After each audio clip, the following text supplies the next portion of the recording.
morning. Hi, everybody.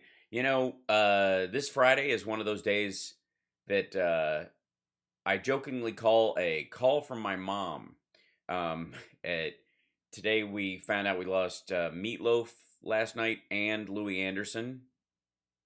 And Louis had been fighting blood cancer. My buddy Brian Evans sent me a message, that he wasn't doing well, and he said they're taking him out of ICU and moving him. He goes, I hope that's good news. And in my honest to God, I was like, it's not in his shape, not with his condition, not with his situation. It was sort of obvious, and it's a shame. I remember, Louis was one of those guys who in the '80s comedy boom was was perennial on a lot of these shows. And as a comic coming up, there were like four or five people in the sort of Seinfeld range that were always working, always on every show, constants on the Tonight Show, on the HBO comedy specials. And he was one of the few that took the joke genre of sort of, you know set up punch or absurd line, the sort of Dangerfield way of doing things, and made it more personal. That was sort of the lesson of watching Louis act, was that you could watch over time. He took that style and was able to make it softly personal, and that was a gift to watch. It was impressive.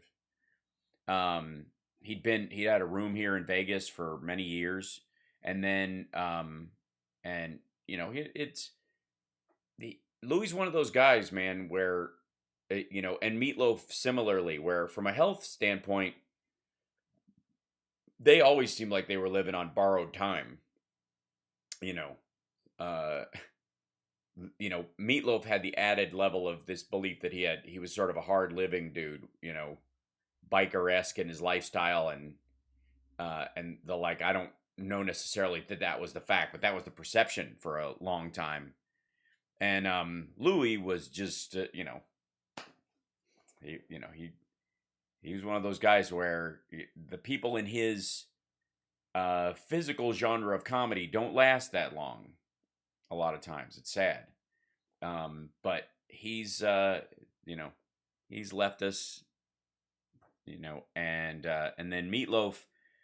My introduction to Meatloaf, and I think a lot of people in my generations, because we were just kind of right behind the teenagers who listened to Bat Out of the Hell age wise, was in Rocky Horror, and then a the sort of, and I always, because of that, probably aligned his ballads and his songs with the sort of nearly Broadway style of Rocky Horror, if that makes sense. Like, I always thought, I Would Do Anything for Love sounded like the one hit single off of a Broadway musical that made it onto radio, if you know what I mean. I put it in there with like MacArthur Park, songs like that tell a big story, seem like they're part of a big story. And that's probably why a lot of folks fill in the blanks of those kind of songs, in their own lives, because they seem like, like I've always been a big fan of the song One Night in Bangkok by Murray Head, which is from the musical Chess. But being far away from any situation where I might hear a musical when it came out on the radio in Kentucky, to me it was just a radio song. So the story behind it painted a great picture in the way that Broadway songs can do. And Meatloaf's songs did that in a lot of ways. I would not, yeah. Either way, his name is Robert Paulson, right? And then, yeah, I was gonna say Meatloaf was reintroduced to a lot of people in Fight Club, as the character Robert Paulson, the only guy in the movement with a name, and the funny scenes of him being the the steroid juicing fitness guru who now had testicular cancer because of all the stuff he took. Like that weird side story is, was a fascinating aspect of that. And I think that's where a lot of people were reintroduced or maybe introduced for the first time. So, yeah, rest in peace to those two. And, the reason we call it like a call from my mom is because lately I joke with my dad, especially. He's actually terrible. Like, we now laugh at it because it's all about who's dead. Because that's how my parents' friends are all. They were, quite frankly, my parents have a lot of hard living friends from Kentucky and Tennessee and southern Indiana area and Ohio. That, quite frankly, they're all shocked. They're all living. They all lived hard in their youth. So the idea that their bodies would hang out this long is amazing. And so, my mom, every time we have a phone call, it's like, well, I don't know if you remember Claire, but her husband hasn't been doing well, and well, he's dead, like, and then, the same thing with my dad, just like they're in that age right now where, and the better, the best health amongst their friends, and, fingers crossed they stay that way, knock on particle board. But, their friends are the ones that are a bit of a wreck. So,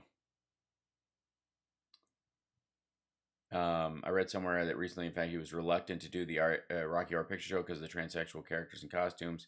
They decided, I mean, like, you cannot, guys, you cannot overlay modern mores on the past and dunk on people because you're more advanced, because you were born or lived after a period of time when the people before you had dealt with these social issues and started doing the harder part of the work. It's not right. It's disingenuous. And it's also amazingly egotistical and self-congratulatory. Anyways, like, I wouldn't have been like that when I was a kid. These people, they like, oh, yeah, you would have. Meatloaf was good in Spice Girls. So, anyways, that's greetings every morning. Good, hello, how are you? So I'm gonna do a short morning show today. I apologize that it won't be our regular long hangout.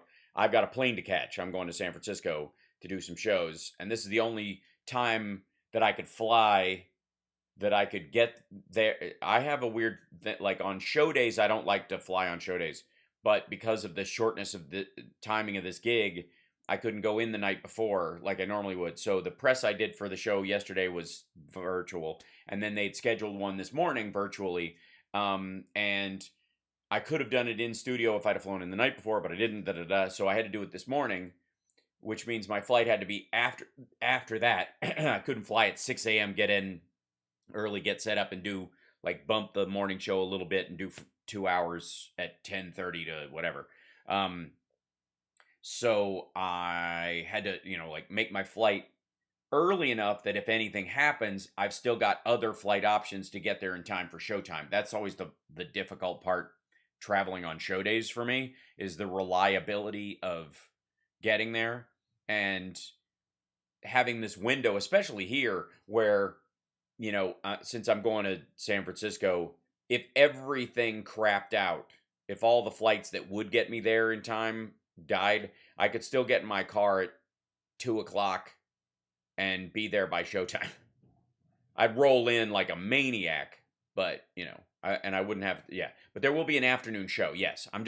I have to get there in a window where I can say hi to you guys, fly out, get into San Francisco early enough where I can set my stuff up and do a show. So yes, I will. There will be a regular 3:00. So yeah, Anita, we mentioned that at the top. Rest in peace to Louie and to Meatloaf. Boston Meatloaf, 10th grade. Wow. That's an amazing show. Yeah. So I'll be listening to Bat Out of Hell on the plane on my way up. Clearly, it's going to be on rotation. Um, and yeah, and then I have a show tonight, and then radio will be normal tomorrow. I'll just do it from my hotel. Fingers crossed. The internet there is good. Internet has been improving drastically because of Zoom World in most hotels. So hopefully it'll work out. But there you go. Do a live ficus on the plane. No. Yes, talking about today, Stargal. There will be a show this afternoon. I'm just doing it early. I do, Sue. It's funny because in the beginning, I even felt guilty about, having to move shows around, even when I didn't have other work and we were just doing stuff, even if I was just like exhausted from something, early in the first year of doing the show over the last little bit. And now, even though that I have other work, I'm like, all right, how do we make this happen? Like I'm threading a needle now on my travel decisions, in a way that, I'm now shuffling things around so I can be with you guys. I hope you appreciate it. Because it like I Tuesday, Wednesday, Thursday, trying to get the in time to do a Wednesday show back from the other thing was just impossible. And I like after doing the show, like driving in, doing the doing the jam night, getting up, morning show, afternoon, do the photo shoot, meeting, coming back. Like I did. It was great. I actually had one of those, and then rehearsal, and then driving back after rehearsal, and then getting up and going to the gym because I slept like 4 hours on Thursday night. Got up Thursday morning, went to the gym, came back, and then I had another press thing to do for two things actually. So like for the weekend, and then the afternoon show, and then like last night I was like, I told Summer, I was like, I'm about as close to physical collapse as I've been in a long time. I'm dragging my I was walking up the steps and my feet felt heavy. Like it was that kind of thing where you're like, ooh, that's interesting. I mean, I'm, and this is, by the way, not a pity fest. I choose to do all these things. This is not, I'm not blaming anybody for this. This is my own decisions. I am my own lunatic. But I was like, oh, ugh. I could really feel it last night, like thump. and then of course, Chip wakes me up this morning at like 5:40. And I already have an alarm set earlier than necessary because I had to do press this morning. I was on the local TV in San Francisco, which is, by the way, why I'm using my blue screen background instead of the regular morning show background, because it was already set up that way a few minutes ago when I was doing the show. So, I apologize for y'all. Man, I normally get up a whole lot earlier. But holy dingly dongly, you know what I mean? Whew. I don't know. This is what I look like when I ain't had enough rest. That's true enough, man. Foodie doo. But you guys all understand it. Hey, shall we take a look at what's doing in the whole wide world? Y'all want to do that right now? Let's take a look. You and me. I can only do this a moment, so we dump over here. Let's see. We got, there's a lot of stuff. Mitch Please is going on. Hey, man, that's a book. Hold on one second. Shit. I got that for real. I'm not even kidding y'all. Look here. I don't read often, but when I do, it's Mitch Please by Matt Jones, about Mitch McConnell and his bullshit. How Mitch McConnell sold out Kentucky and America too, by Matt Jones. Mitch Please. I ain't selling books. That would be against my religious beliefages. But that's funny that's trending. Good for you. Hey, Matt, man. Matt Jones. Good for you, buddy. Good for you, buddy. Fire it up. Fire it up. Fire it up. That goat's gonna kill my ass. So there you go. It's good stuff. So Mitch Please is doing this because he said African American voters are voting just in high percentage as Americans, as unleaded Americans, as regular Americans, as real Americans. That's the inference there, man. Look at that, human love. I'm getting my minutes in, buddy. Tell you what, the world ain't scary. Get out of here with that shit. Hold on. Hal wants to talk to you. Yeah, the world's not scary. Don't, please, folks. There's Tonga. Tonga's future looks grim. Well, there is a giant volcano there. It's the yeah, that was a biggie, man. Health impacts of volcano could be felt for years. Same thing happened with Mount St. Helens, man.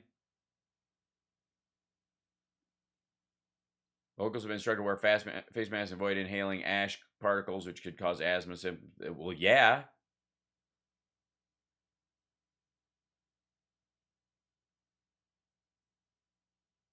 We're going to help Tonga out. Look at this. Meanwhile, teams are removing oil from Peru's beaches after strong waves in the Europe reached its coast. Vital aid supplies. See, look at all these people helping. Look at these folks all fixing things. Look at this. People flying in aid supplies.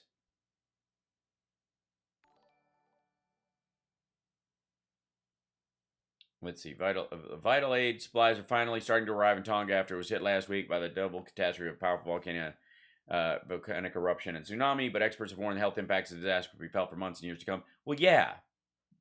But no one's fault. That's nature, man. All we can do is respond to it. We got ash clear up in Tacoma. Exactly.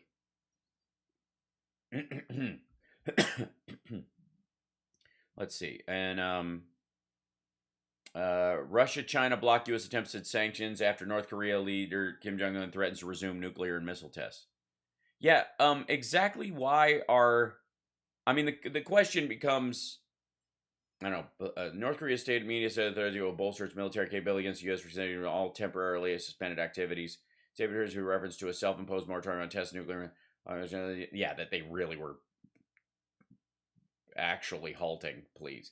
The UN Security Council held a closed-door meeting on Thursday during which 8 countries condemned Pyongyang per a joint public statement. Russia and China have delayed the U.S. bid to pursue sanctions for the second time in 2 weeks. Yeah, of course they're going to, because while we and the rest of the world have to worry about this, it allows them to move. North Korea is a satellite defense initiative of China and Russia. Duh.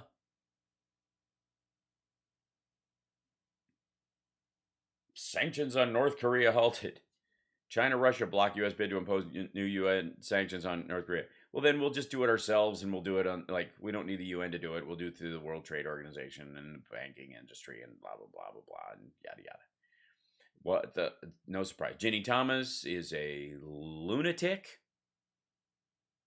And the fact that she's on the Supreme Court, or that her husband's on the Supreme Court, is bizarre, and I think this is one of the odd things about sort of the right wing, what's left over from Trump, the Trump era, that will stick around in the history books. Thanks, Graphic. Hi. By the way, welcome. Don't forget to like and subscribe. Good morning. Hi. We in dealing with the passing of Louis Anderson and Meatloaf this morning, I forgot to do all the normal businessy stuff. So, hi, thanks. Thumbs up, thumbs down, whatever you feel like doing. It's good to see you here. Support the show or cheering in the bits. Thank you, Candy, for the super chat. Get some teeth paste for because he does have 2 teeth. So that I appreciate you noticing. That's very sweet. Funky Rainbow, thanks for gifting the sub. And Shadow Woman, thank you for doing that as well. And for the bits, twitch.tv/HalSparks. Subscribe today. Please subscribe. Please. Thank you. Please subscribe. Yep, we're at 28,000 plus subscribers, Andrea, on YouTube as well. So subscribe there as well. There's all sorts of little shorter videos if you can't stand the long stuff I'm doing all day long.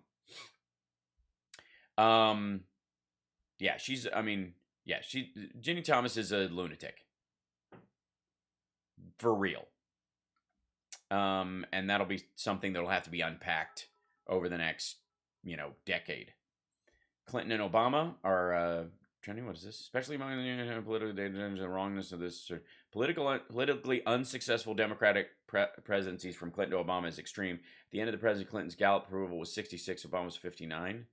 Biden was supposed to be this bullshit. Steadily followed LBJ. Unsuccessful Democratic presidencies from Clinton to Obama. The results are only 30. Let's see. Nate Cohen from the New York Times. Good Lord. I will have a response to this one in a little bit after I will clearly be tweeting about this nonsense.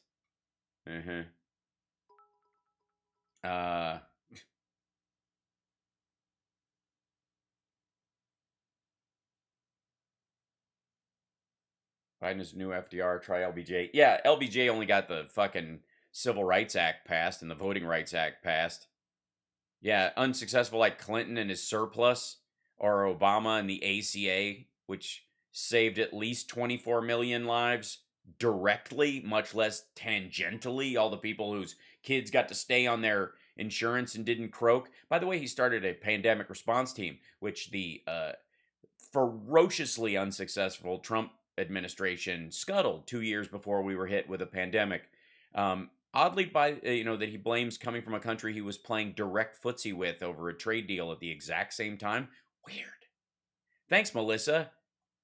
By the way, hi Australia. Invite me down to do stand-up. It'll do you some good, honestly. I feel like you need me.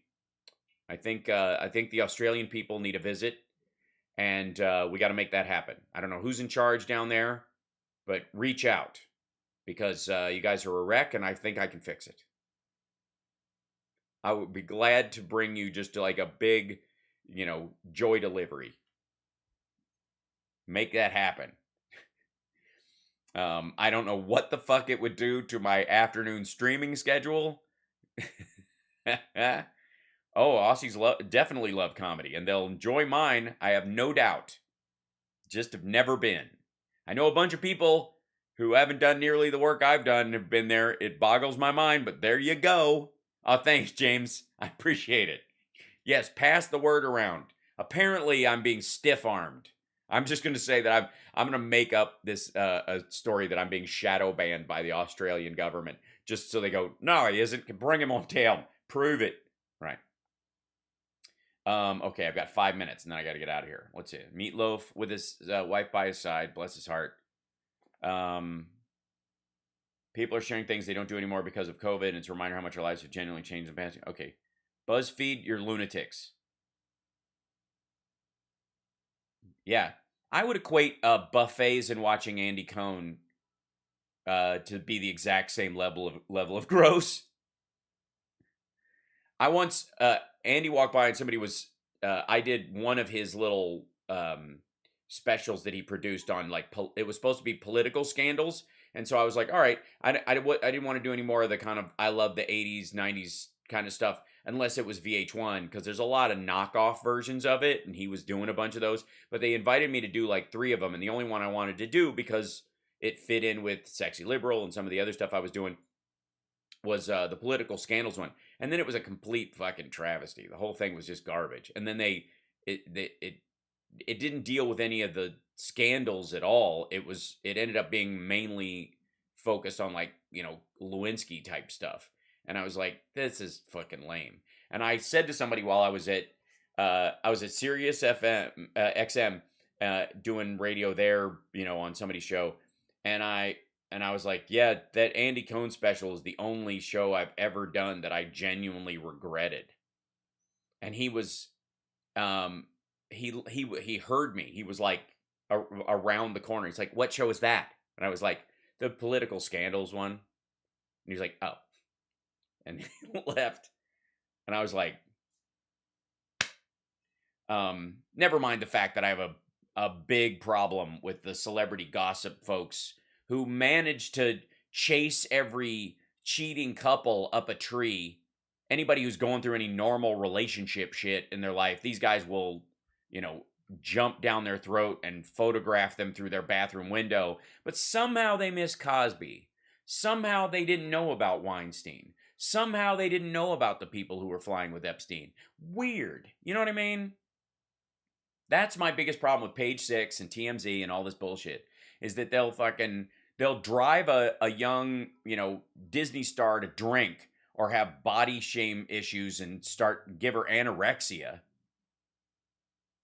with all their bullshit, and then literally turn a blind eye to Harvey Weinstein and Bill Cosby and you know what I mean? Like, that is hi John, the most fucked up thing. Anyways, there you go. Right wingers are too dumb to understand inflation or gas prices. I think it's only a U.S. problem because they haven't been anywhere other than their trailers.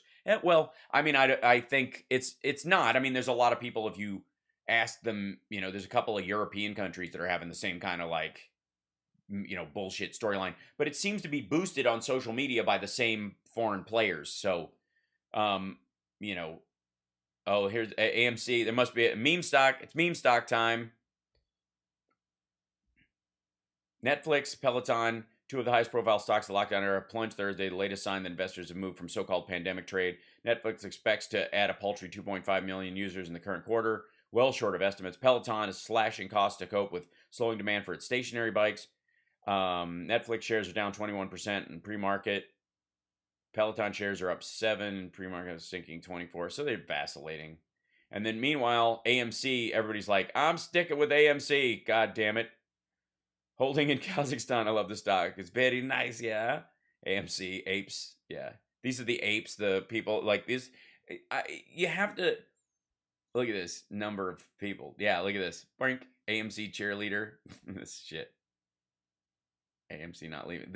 So this is more important than almost anything in this is the power of retail investors.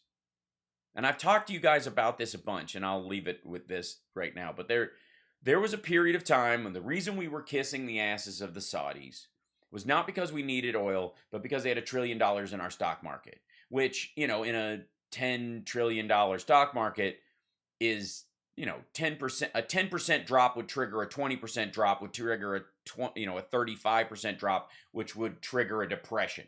And so we were always like, and they had no reason not to pull their cash every single day and just leave it out, watch it crash, and then put it back in at the bottom, watch stuff go up, and do it again. So they had the ability to completely level the market, and they do it now. So does Russia. So does the Chinese government. So do Cyprus and fucking the Swiss. There's some large government groups that do a lot of stock manipulation to jockey the world's economy into their benefit. It's effectively an enormous pump and dump scheme on a scale that a human being couldn't do without being thrown in jail, but they can do it. And the particular, and especially, monarchies like the Saudi royal family, they can do it and just leave and it doesn't matter. So anyways, they had the ability to totally cavern our stock market.